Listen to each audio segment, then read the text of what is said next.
గొప్ప మేధావి, ప్రపంచంలో అత్యున్నతమైన యూనివర్సిటీ చదివాడు. ఆ యూనివర్సిటీ పేరు మాత్రం ఎవరికి తెలియదు. అలాంటి గొప్ప నాయకుడు.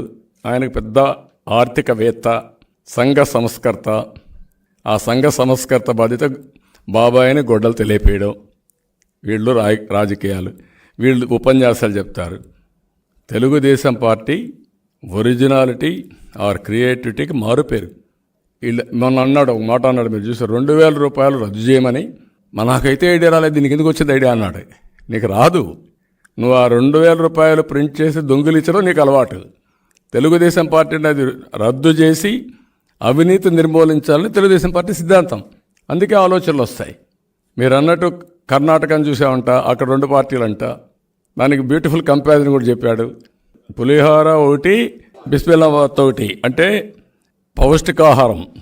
అదే మాదిరిగా టేస్టీగా ఉంటుంది, కానీ పౌష్టికాహారం తక్కువ ఉంటుంది, అట్రాక్టివ్గా ఉంటుంది పులిహోర. ఈ 2 కలిపేసాడు అన్నాడు. అంటే కలిపితే మంచి చేశాడని. మీరు ఏనండి, ఇది ఆయన చెప్పిన దాంట్లోనే యాక్సెప్ట్ చేశాడు. అన్నింటికంటే బెస్ట్ ఇచ్చాడని యాక్సెప్ట్ చేసే పరిస్థితికి వచ్చాడు. అంటే ఎవడు రాయిచ్చాడు నాకు తెలీదు, కాబట్టి ఈయనకు రాయిచ్చినవాడికి కూడా తెలియదు పాపం. అది రాయిచ్చే వాడు తెలిస్తే వాడిని లేపేస్తాడు. ఇప్పుడు నువ్వే కూడా దాన్ని మీరు తీసుకొని ఒకసారి చదవండి. ఆ సెంటెన్స్ అంతా బ్యూటిఫుల్ మేనిఫెస్టో ఇచ్చారని ఒప్పుకున్నాడు. అక్నాలెడ్జ్ చేయడమే కాకుండా కంపారిజన్ కూడా బ్యూటిఫుల్ కంపారిజన్ చేశారన్న.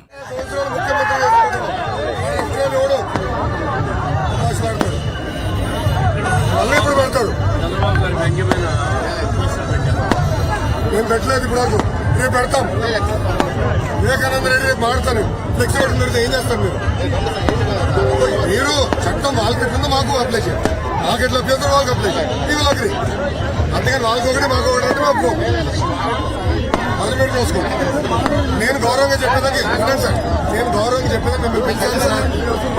గౌరవంగా చెప్పేదానికి పిలిచిన మిమ్మల్ని రేపు కానీ మీరు కంట్రోల్ చెప్పదు, మేము మా దారి వస్తున్నాం. Thank you. రేపు మా దారి చెప్తున్నాము.